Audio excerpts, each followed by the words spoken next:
the capacity or power of persons or things to be a compelling force on or produce effects on the actions, behaviours, opinions, etc. of others. Okay?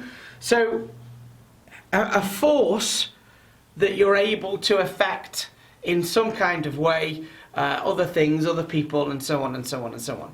So, you know, I like to give a bit of a, I suppose, diary description of what we're dealing with.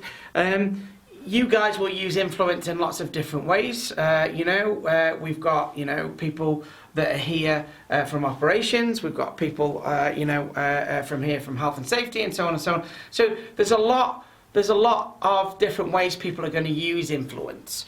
So I've broke it down, influence, into two things for you that we're going to look at today. The first is, what skills do you need in order to be able to, gone too far too quick, sorry. What skills do you need in order to be able to influence effectively?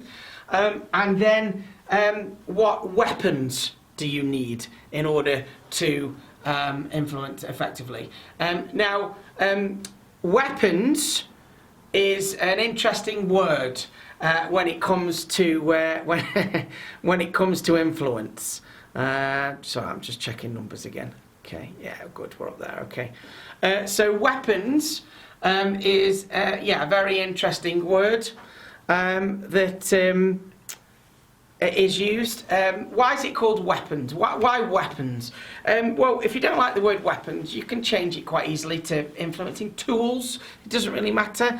But the weapons come from a gentleman called Robert Cialdini. He wrote a book called The 6 Weapons of Influence. So I've got them to share with you today, those 6 weapons, after we've done what skills are needed in order to be able to influence effectively. Okay, so that's where the word weapons comes from.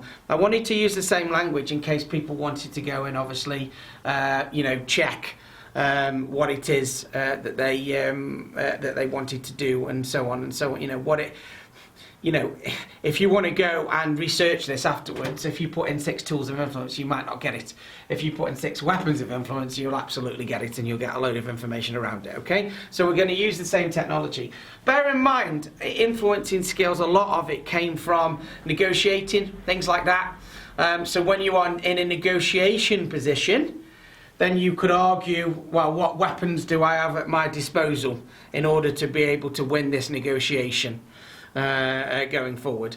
When we don't always get into negotiation positions in our day jobs, but no doubt you need to influence people, whether that's other colleagues, whether that's other departments, whether that's customers, whatever that may be.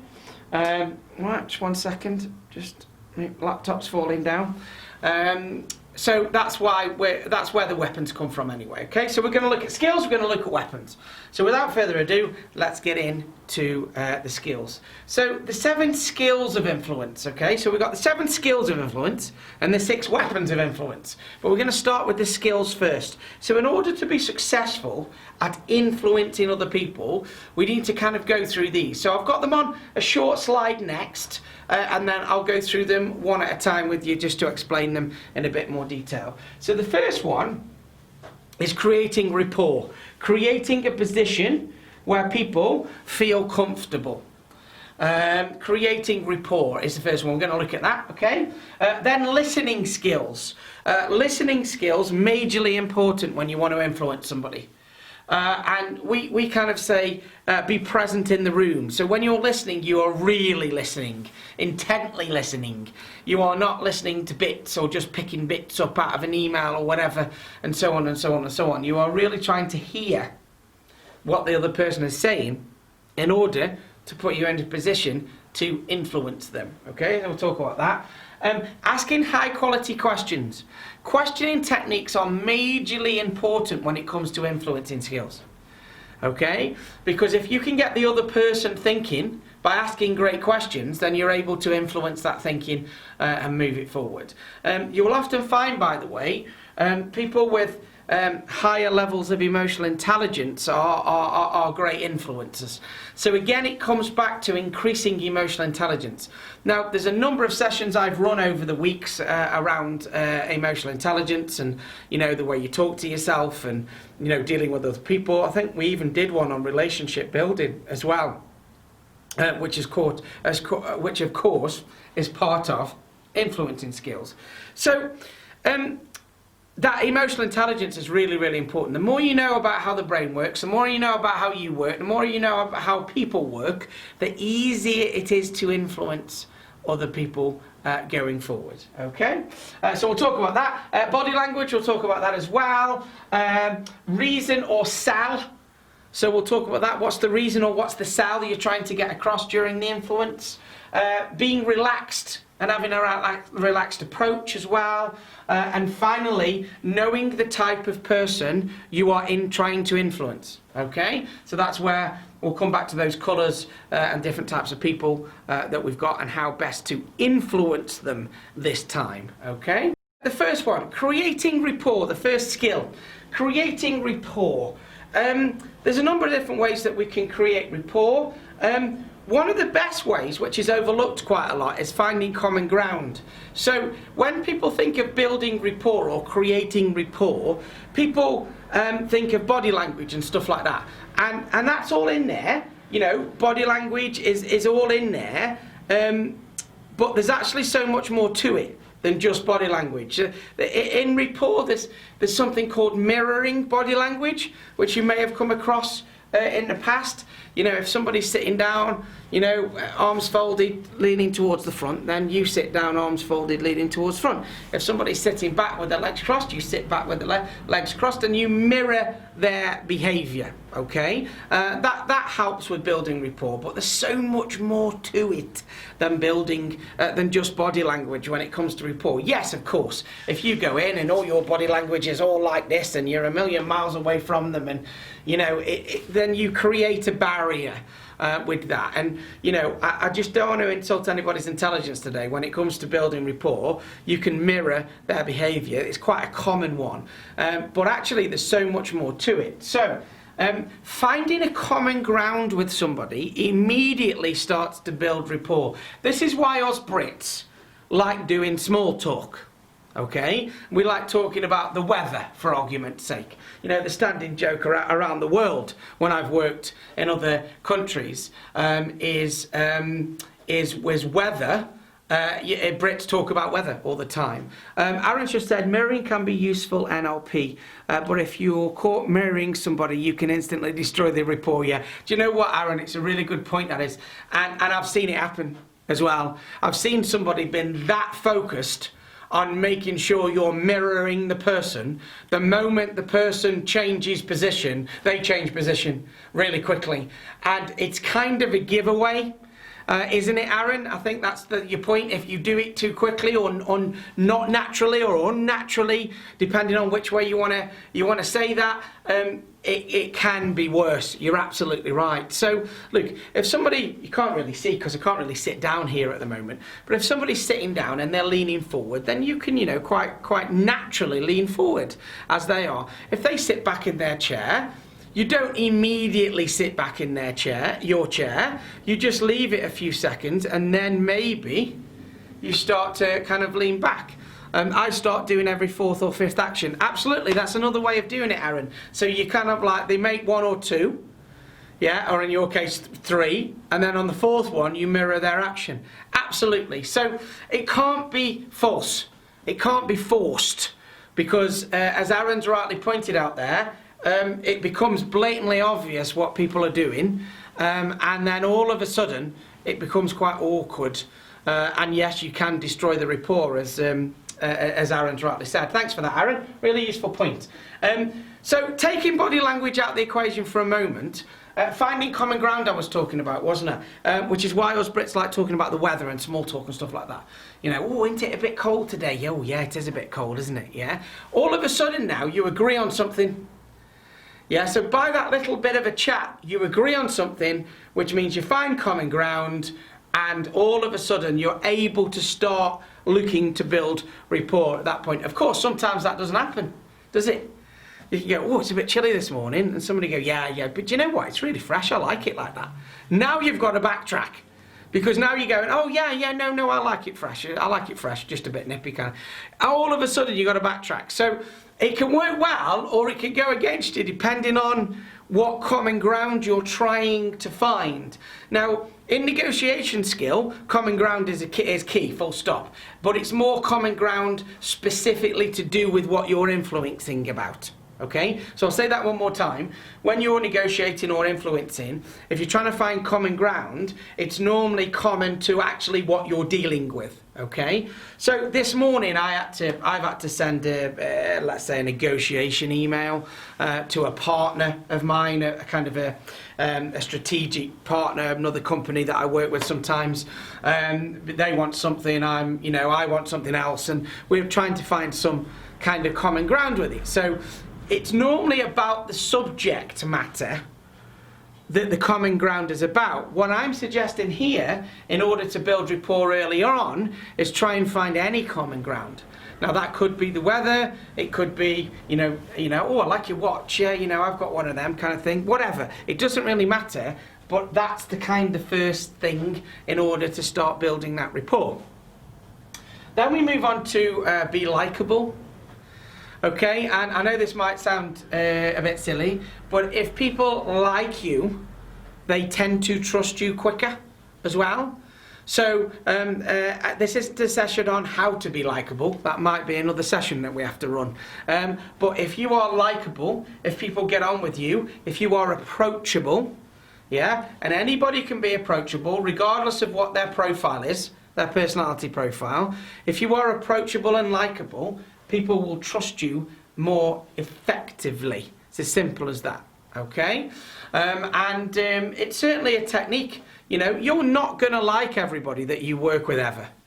It won't happen. Hopefully you like most of them. Yeah, but you're not going to like everybody. You might not even like some of your customers, for argument's sake. But you have to be likable. Martin's put, sounds like manipulative behaviour. Yes, you're right, Martin. It is. That's what influencing skills are.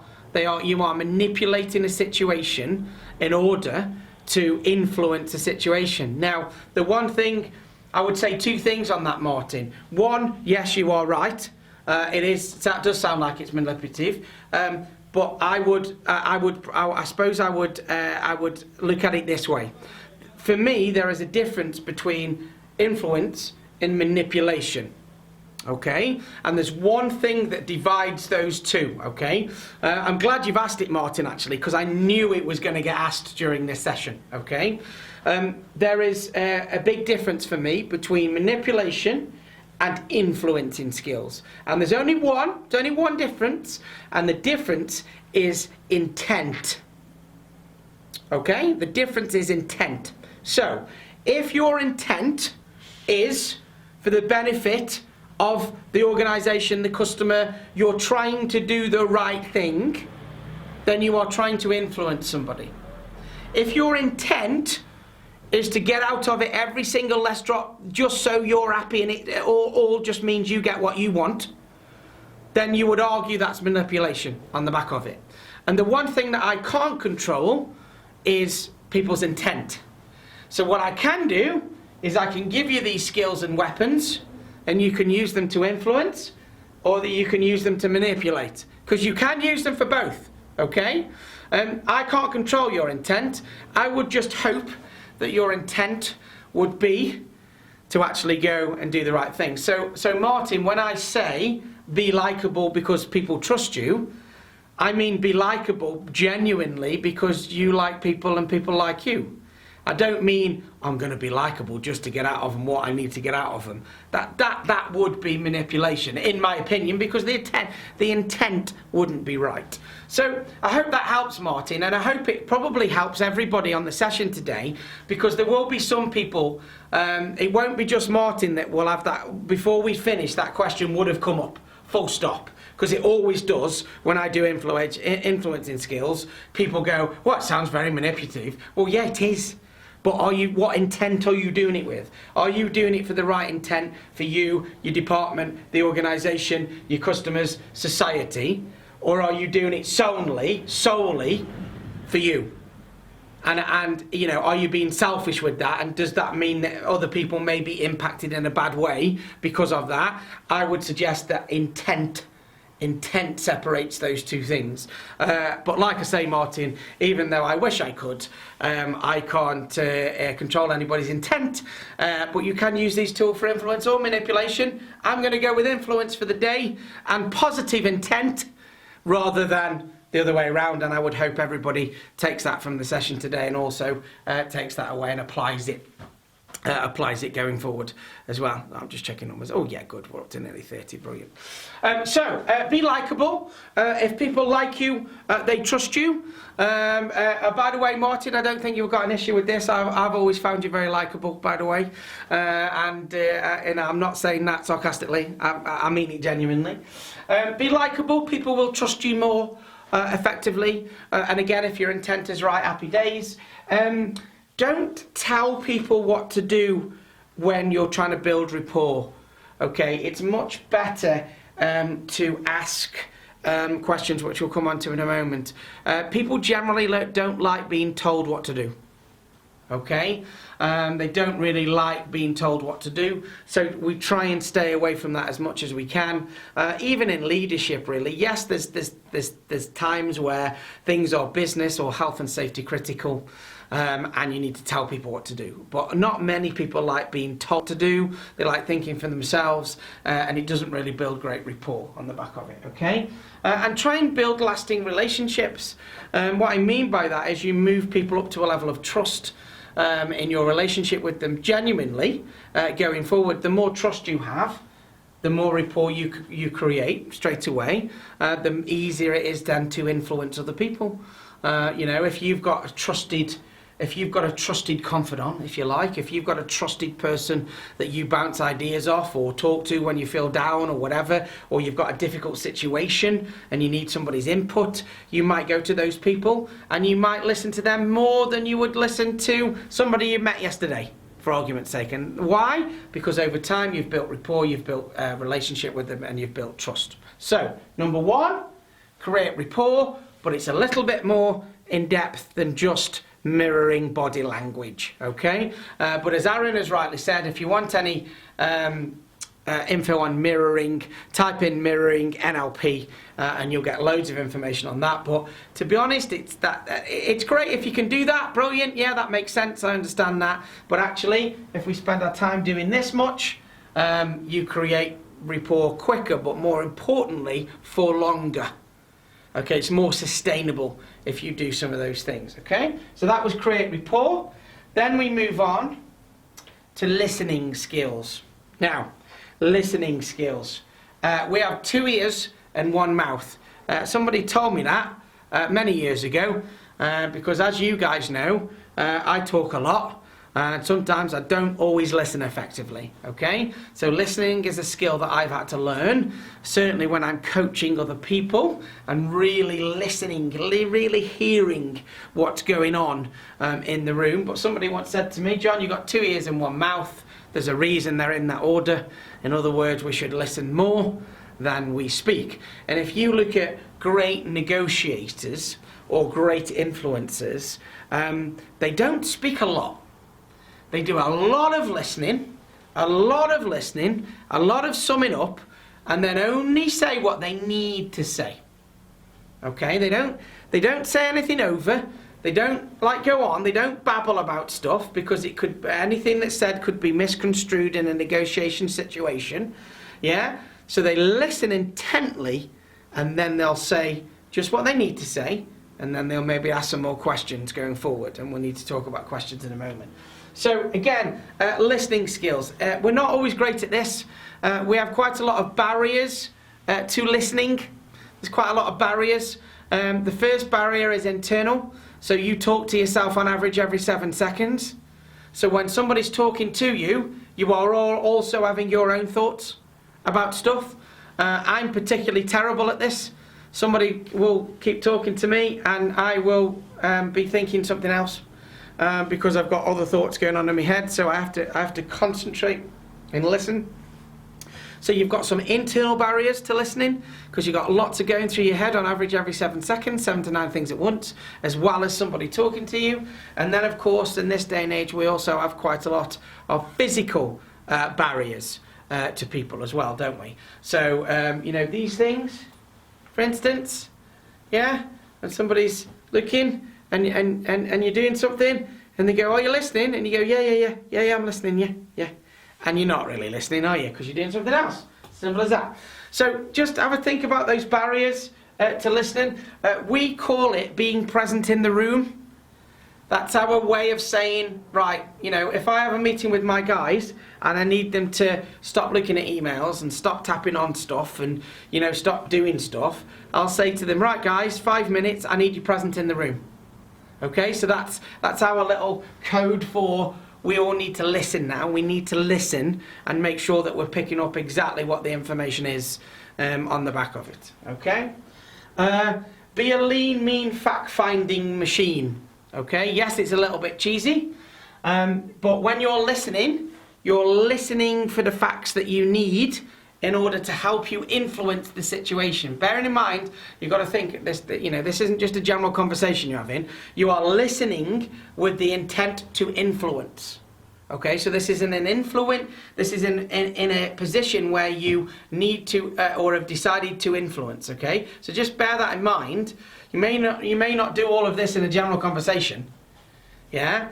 But when you need to influence something, then you need to be a lean, mean, fact-finding machine. Because once you have the facts, once you've cut through the babble that sometimes comes with it, then you're going to need those facts in order to then help influence going forward. Okay? High-quality questions. It is majorly important when you want to influence somebody, something, whatever, that you ask the right questions that are going to give you the right answers. Okay, so to be honest, you could put asking questions before listening on the back of it. Okay, because you ask questions, then you got to listen to the answers, right? But there's different types of questions. Okay, so we've got open questions, closed questions, and leading questions. You have to be very careful with leading questions. Okay, I see quite a lot of people using leading questions in negotiation. And what you're trying to do is you're trying to influence them into an answer. That's fine and it works sometimes, but it can feel like you are railroading the other person into a narrow, a narrow view, if that makes sense. Like down an alley. You want to force them down an alley. The only problem with that is if your questions do lead them into a dead end, for argument's sake. When people are at a dead end, they tend to go into fight or flight at that point. Now, fight or flight is a response that we've talked about a number of times on different sessions that I've run. But basically, you get a surge of adrenaline into your system, either ready to fight or try and run away as fast as you can. So if you are leading somebody down a path to get to a certain end, even if your intent is positive at this point, you might not get the reaction that you want, because if somebody then feels like they're trapped or it's a dead end, then they may go into a fight or flight response, and the conversation may not go in the way that you want it to go in. So instead of asking leading questions, and if people are struggling to know what a leading question is. A leading question is where you're leading somebody to an answer. Okay? So if I said, I'm sure you've all heard of leading questions, haven't you? I'm basically saying, tell me yes, please, from that question. Okay? So, that's what a leading question is. And, sometimes they work, but you can sometimes, it can feel like you're being railroaded into an answer. And then you might get fight or flight that comes out. So what we're better off doing is we're better off asking high quality questions. And there's two types of high quality question. And again, I've covered these off in different sessions that we've run over the time. But the first is questions that focus your mind, or focus their mind. And the second is questions that engage the imagination.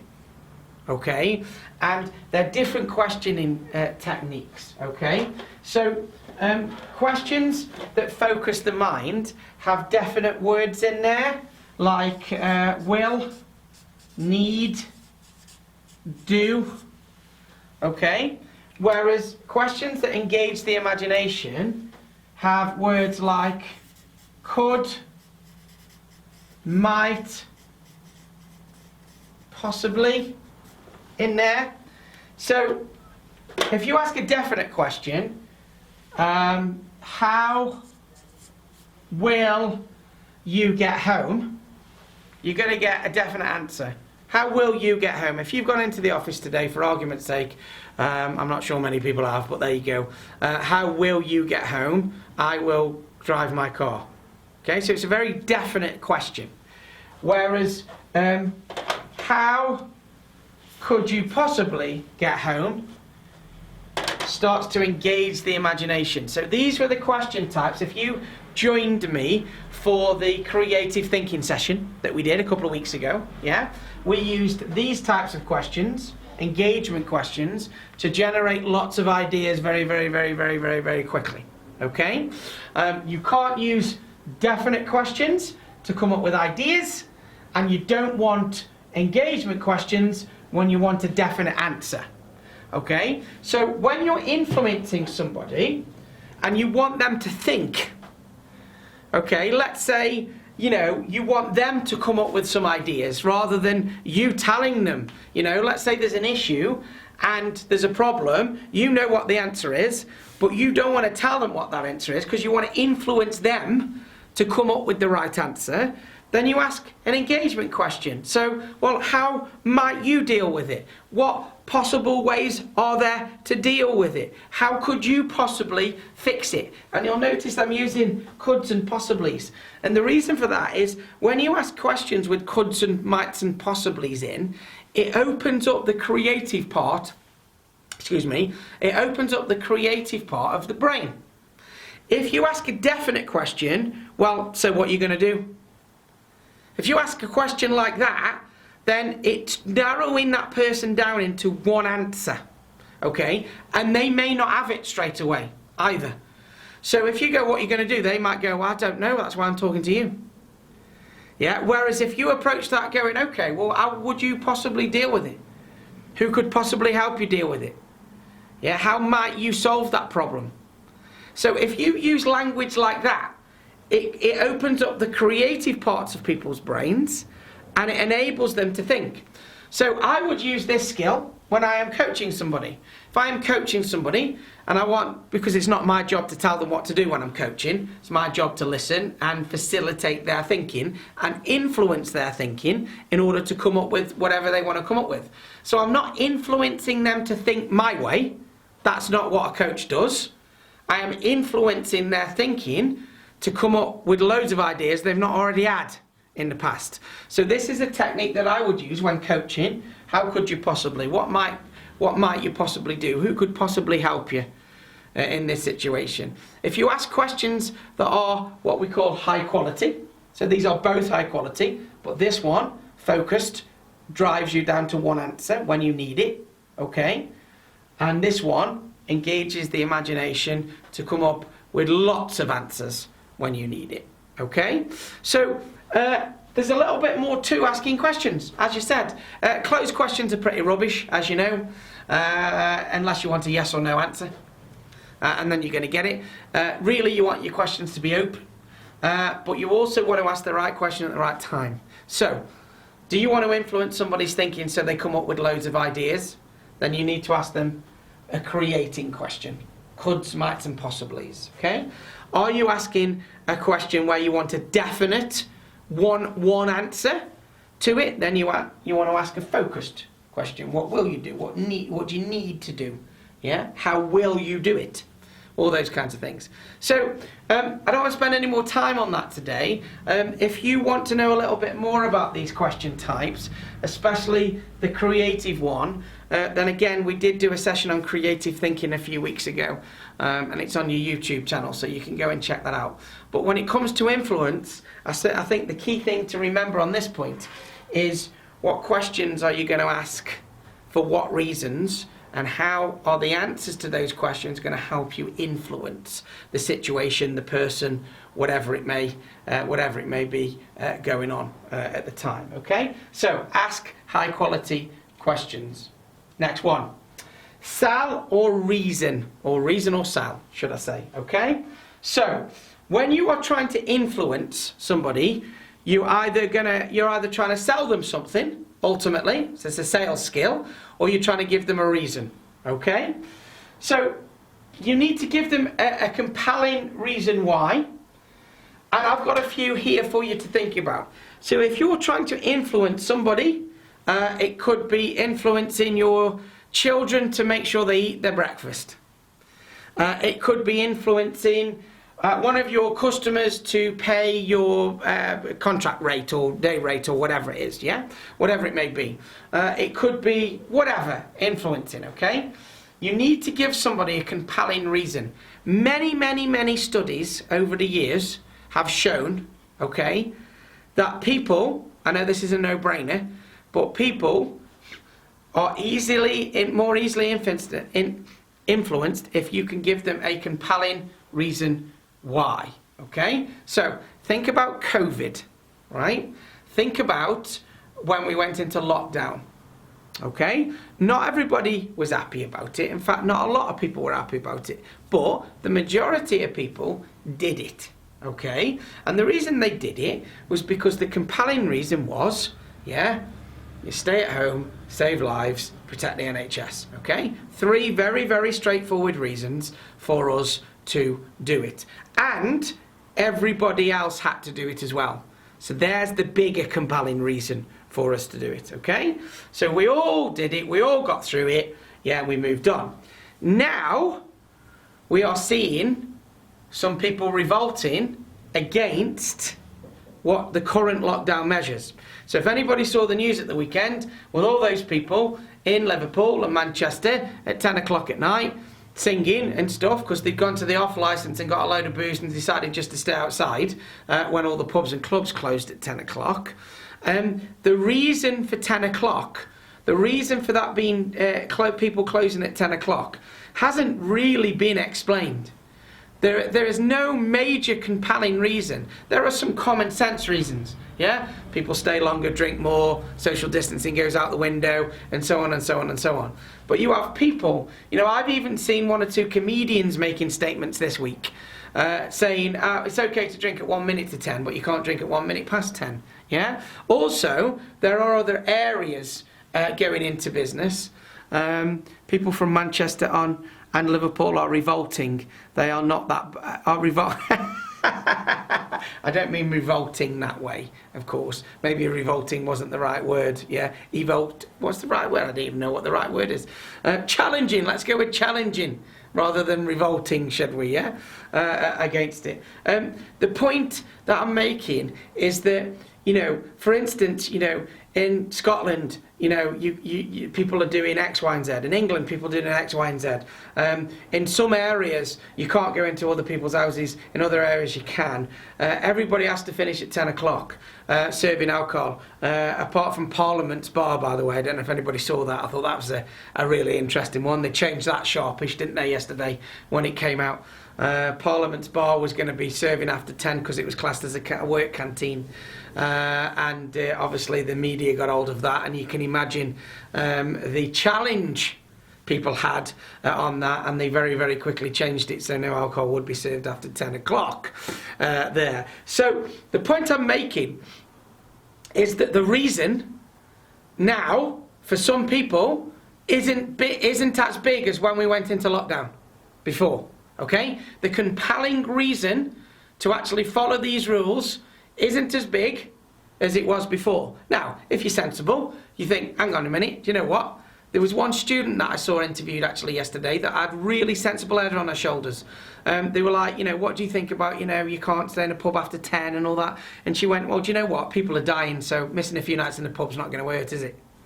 Hallelujah, common sense applies, okay? However, there are some people that don't have a compelling reason anymore to follow the rules, which is why they're now having to increase enforcement on the back of it. Whereas when we went into lockdown, the reason was bigger, the sell was bigger. to us than it is now, which is why we're struggling with it, which is why some people don't care, some people are going out and doing whatever they want at the moment, okay? Until, of course, it gets just as bad again, and then we have to go into a second bloody lockdown, and guess what? The compelling reason will increase again for some people. So even the government are struggling to influence people during this situation, okay? So this is how challenging influence can be when it comes to it. So we've got to give people a compelling reason why, okay? We've got to sell the benefits and we've got to sell the features. Now, if you saw Boris's update, he sold the benefits and he sold the features, but he sold them of keeping people alive. So that, which you might think is a big enough benefit and feature, but to some people obviously not. So he said, you know, if we close the pubs at 10, if we do all of these things, less people will get COVID, less people will be admitted to hospital, and less people will die. Happy days, tick a box. For a lot of us, that's a big enough reason. But for some people, the reason around a 10 o'clock close at night time isn't big enough. And there was no explanation of the science behind why 10 o'clock is the cut-off time. Why not 9 o'clock? Why not 11 o'clock? Why is that the cut-off time? And there was no benefits and no reason specifically sold about that point. Am I saying it's right? No, I'm not in an instance, because to be honest, if you've got a bit of common sense, I think you kind of go, do you know what, I'm not sure I want to be out in a crowd of people anyway at the moment with what's going on. Yeah? However, the fact that those two things were not sold, the government have struggled to influence people. And now what they'll do is they'll influence people in a different way by making fines more, by getting the police to arrest people and bringing the army in as backup. Because that's just another form of influence, isn't it, at the end of the day, yeah? So, we want features, we want benefits, we need to understand the wants and needs of the other party. Okay? So when you're influencing somebody, if you can A, have a benefit or a feature, okay? So on our, on my literature for solution focused, we have benefits, features, and client wants. If you like, and it's one of the first three things that we show to people, so we can show them the benefit, the features, and then we try and understand what the client wants. What is it you need? What is it you want? And there is a slight difference between wants and needs. Okay, needs are quite immediate things. Wants are nice to haves a lot of the time going forward. But if you understand that, you can then make sure you've got a reason, or you can sell something to cover. And when I say sell, it could even be an opinion. Doesn't really matter. Product, widget, and opinion. You can sell something that makes sure that it covers their needs and their wants going forward. Okay, so quite a little bit, a big section there on making sure you've got a compelling reason why, or something that you're trying to sell that will cover their wants and needs. That's going to make you more effective at influencing. Okay, next one, be relaxed.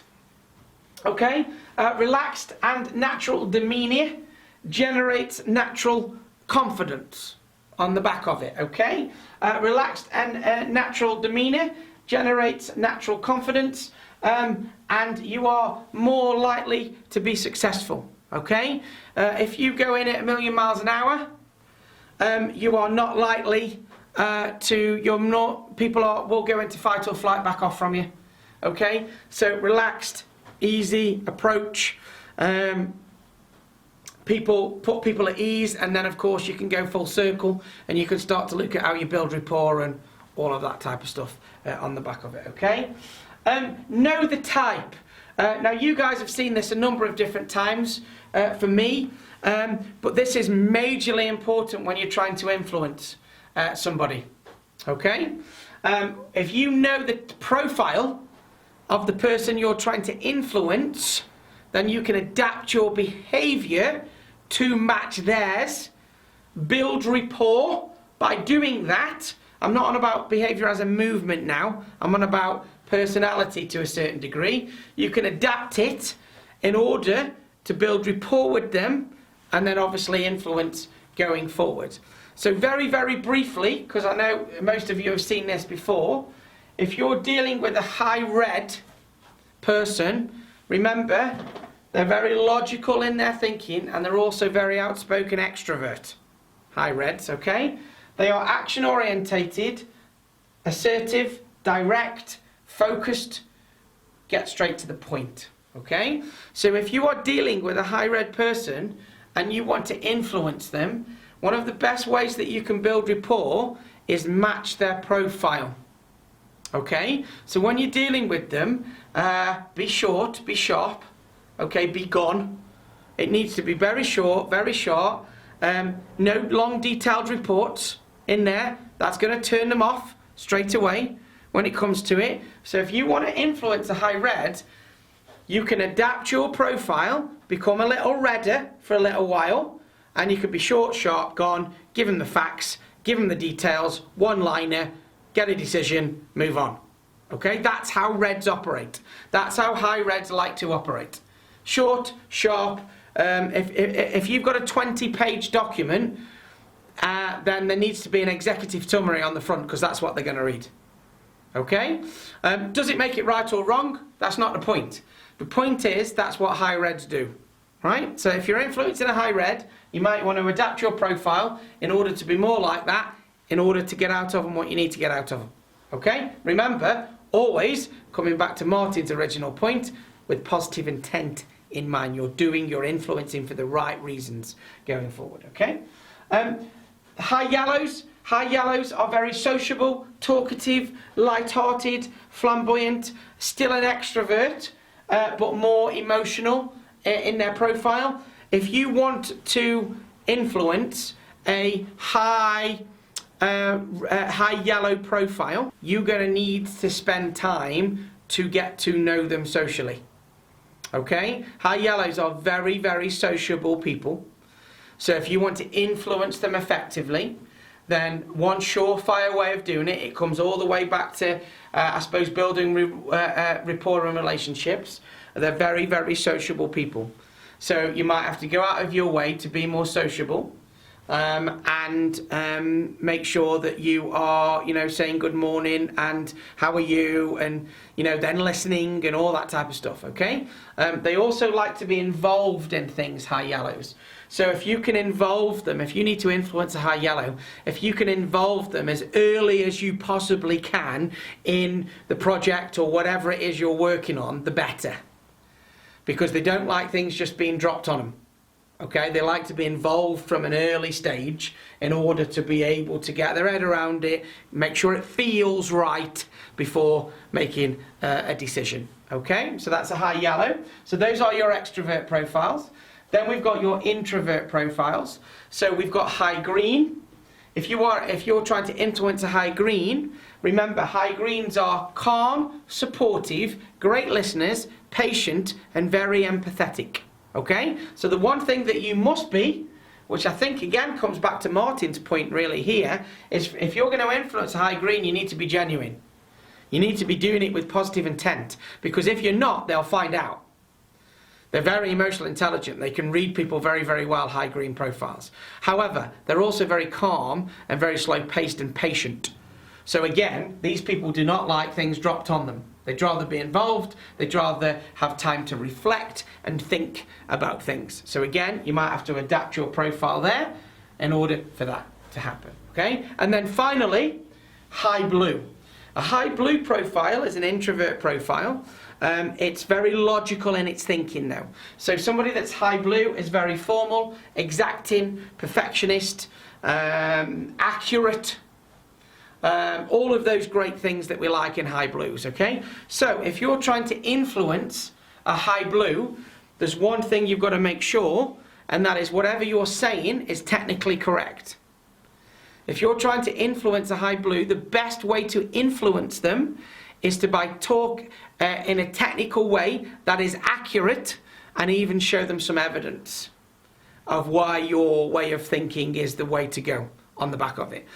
Because high blues will scrutinize the evidence, and they will want to go on the balance of probability with it. Okay? So, very short and sharp there, but depending on the type of person you're dealing with. Now, of course, I've talked about high red, yellow, green, blue. You might be talking to somebody that's got quite a rounded profile. Yeah, if you think they've got a rounded profile, and you'll probably notice that because they'd be quite difficult to read, okay, then you probably default to your own style at that point, okay? But if I'm sitting in a meeting and I'm trying to influence somebody to use us, for argument's sake, it's very important to me to know what type of person I'm dealing with in order for me to adapt my profile to try and get the best out of that situation, of course with positive intent, knowing that yes, I might get a customer, but also we can really help you. I don't think I've ever worked for a company where I've gone in and thought, well, we can't help you, but I'm going to try and take your money anyway. That's not the way that we do things, and our first value in the business is do the right thing. So it comes back to do the right thing, do it well, do it with passion. Okay, those are our 3 values in the business. So it comes back to having positive intent on the back of it. Are you using this stuff to influence, or are you using it to manipulate? And again, for me, those 2, intent comes in there. So those are your 7 skills. And to finish off, very briefly, the 6 weapons. And the reason I've not spent a great deal of time on these is because you can Google these very easily and find loads of information on them, okay? But I'm going to flick through them for you very quickly. Now. So, these are Cialdini's 6 weapons of influence. Very simple, very straightforward, okay? If you want to influence somebody, his first weapon is liking, which we discussed earlier, yeah? Simple, straightforward. If people like you, you can influence them better. If they trust you, which is the relationship scale here, you can influence them even more. Simple, straightforward. If you want to influence people, get people to like you. Cialdini says that's the first tool in the toolkit. Number 2 in the toolkit is reciprocity. Okay, or reciprocity, if you want to use a slightly different word for it. What that means is you do this for me and I'll do that for you. Very simple, very straightforward, makes the world go round. Could you do me a favour? You do this, I'll owe you one. Simple, straightforward, but that's number 2 in Cialdini's kit. Okay? Second in the kit, yeah? You return the favour in kind. The favour might be for your time, it might be for money, whatever. It doesn't really matter, but you do this for me and I'll do that for you. That was number 2 in Cialdini's list, okay? Number 3, authority. Again, simple, straightforward, status or job role. You have authority to influence people because you have authority in the business, or you have authority maybe because you're technically very good, for argument's sake. So if you're technically very clever, other people might come to you, you might be able to influence them because of your technical knowledge. So it could be status within the job, or it could be the role itself, or how many years that you've been there, length of service is the next one, technical IQ that I've put in there. So the third weapon that Cialdini talked about was authority. Okay? So we've got liking, reciprocity, and authority. Simple, straightforward, 3 different weapons that you have to influence. You could also be quite authoritarian if you're a very loud extrovert as well. That comes in there. The 4th one is something called social proof. Social proof is, we should think this because everybody else thinks it. Okay? So it's where your common sense might come into it. Okay? So it's like Apple use social proof very well. If you see an advert for an Apple product, it never says buy this product. It basically shows the style of people, if you like, or the style that you have if you use certain things, and so on and so on and so on. So you should buy this because everybody thinks it's brilliant. Yeah? You should have that little Apple on your laptop because everybody thinks it's brilliant, for argument's sake. Yeah? Now, it won't be everybody, but that's what social proof is. Let's do this because everybody else is thinking it. Okay, that's what social proof is, yeah? You might have customers, you might have experts, you might have friends. Well, we should do this because they're doing it. I'm pretty sure you've had conversations in the past where, we should do that. They're doing that now. Should we do that? That's what social proof is, okay? Where a collective body of people think and act in a certain way, and what that does is it influences other people, yeah? Okay, around the back, yeah? Reviews will also do it as well. That's what social proof is as well. Shall we go to this restaurant? Let's read the reviews. If 90% of the reviews are brilliant, you now have social proof that the restaurant's good. Okay, that's what social proof is. And that's number 4 in the toolkit. Number 5 in the toolkit Social media plays good on that as well, on social proof. If people are all on social media about something, that creates social proof. Number 5 is scarcity, making something scarce. It's simple, supply and demand. If you make something scarce, people want it more. It's as simple as that. Influencing people with your time, no problem. Thanks, Mick. We're nearly finished, guys. If you want to, I have to influence my team with my time. I have to make my time more scarce so they know it's more valuable. It's very, very simple. Otherwise, I walk into the office, I spend 8 hours doing stuff for other people and don't get anything done. So by making my time more scarce, by saying to them, right, when I'm in on Tuesday, I've got an hour's slot if you want me, then you tell me, we'll book it in now. What that's done is increased the value of my time by making it scarce, which means I am more productive on the back of it. So scarcity. Scarcity can be value add as well, because people think things are more value, you can then give it more. So that's number 5. And finally, the last one, to finish the session off, okay? I've got the example there on scarcity as a builder, by the way. If you want a new kitchen and you phone a builder and they say they can start tomorrow, that might tell you about something about how busy the builder is. Yeah? If the builder's not very busy, then you might be going, why aren't you very busy? Yeah, you would expect somebody to be busy. It's the same with the builder and electrician. Oh, actually, do you know what? I can't start till next month because I've got currently. Okay, well, okay, so you're actually doing another job. It increases the value, okay? And then the last one, to finish off, consistency. Consistent behaviour. If you have consistent behaviour, people trust you more effectively. Simple as that. If your behaviour is up and down and people don't know what to expect from you day to day, minute to minute, hour to hour,